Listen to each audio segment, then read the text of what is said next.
On Sunday evening, one of 8 people from across the country recognised for their contribution to the nation will be named the 2015 Australian of the Year, and with that honour comes the opportunity to use a position to raise awareness and support of particular causes. And Hetty Johnson from Queensland is founder of the child protection charity Brave Hearts and is someone determined to make Australia the safest place in the world for children.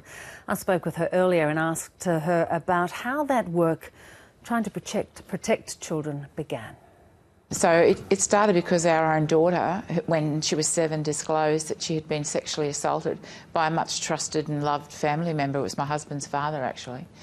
And so my husband is actually, he's the one that should be taking this award because he had to make an incredibly difficult decision whether he was going to defend his daughter and tell me or defend his father and keep the secret. We were a very close family and he made a very brave and difficult decision. They both did, my daughter in disclosing and my husband in defending her.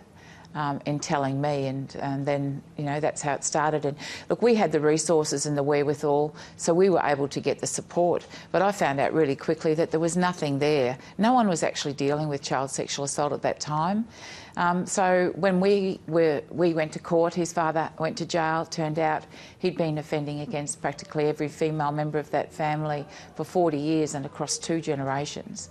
So all those adults came forward and took him on in the courtroom. He went to jail, we went to counselling, and then we were left knowing the ramifications of this. And this, 1 in 5 of our children are sexually assaulted before they turn 18 in a country like ours, where a person in crisis can't pick up a phone and get some help, was something my husband and I and the wider family felt very concerned about and felt like we were in a position where we could do something, and that's how it all started. And the shock about that is that in so many cases, and we hear this almost consistently coming out of the Royal Commission, families, authorities often sit on this information. They are too scared, they're too afraid of what would happen if they did confront the perpetrator. Well, that's right, Beverly. The thing is that child sexual assault is, for the most part, preventable if adults respond appropriately. If children are educated in what's right and what's wrong, and they understand it, and then adults know exactly what to do and then do it. And what the Royal Commission has done, as you say, is expose where it has failed consistently over history. It's a cultural shift we have to embark on. This isn't just about money to get this fixed. This is about attitude and perseverance and purpose around understanding this issue and knowing what we have to do. And it's we can stop it if we choose to stop it. And that, of course, is the mission of Brave Hearts, and it's my passion and my family's passion and the wider Brave Hearts team. And with your team, the work you've done, how do you find that this crosses all socioeconomic groups? Absolutely. This is in every nook and cranny of our nation, every cultural and religious background.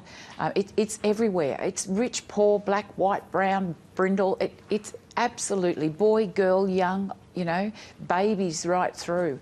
And it permeates. And it's been allowed really to continue and to grow and to repeat itself because we haven't actually had the courage as a country, really, to stand up and say, you know what, this is not good enough, and we're going to stick up for our children, because our children do speak out, and if we as adults don't protect them and respond affirmatively, then of course it's going to continue.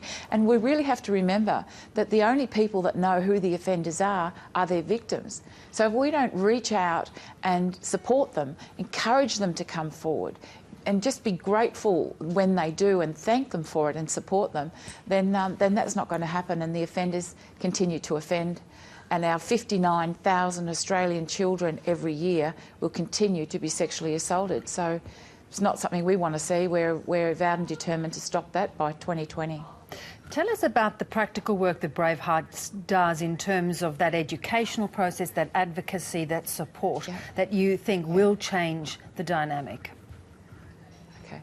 Well, what I did some years ago is I said to my team, how do we make Australia the safest place in the world to raise a child? How do we stop this? What do we have to do? Show me, because I'm a planner. I need plans, I need projects, I need research, I need facts. So we put together a research project called the 3 Ps to Prevention: educate, empower and protect. And we looked around the world, we looked around the country for best practice. So we've got the research, we know what we have to do. in a nutshell, we need to educate all of our children, need to understand about their personal safety. And that's not going to be some rote teaching in a classroom. That's going to be something really interactive, like our Ditto education program, which has seen over 500,000 children already across this country.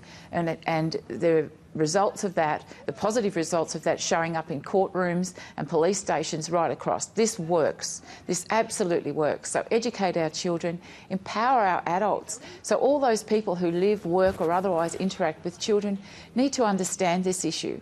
We've gone from total being oblivious and we've gone straight over to hypervigilance, and we've missed common sense. And Protect is about making sure that the community, that there's enough services in the community. And again, the federal government has helped us with some funding, so we've got programs where we now, or training programs for qualified teachers and therapists and people who are working therapeutically with children, so they know how to work with this group, and they know how to do it without destroying police evidence. And lastly, of course, it's the legislative reform and policy work that is sort of my passion. It's all my passion, but that's the bit that I get sort of more involved with. So it's not rocket science, Beverly, but it just takes determination. And I really hope Australia gets behind us on this, because we can be the safest place in the world to raise a child, and we can do it by 2020. But we need the doors to open and the eyes to open.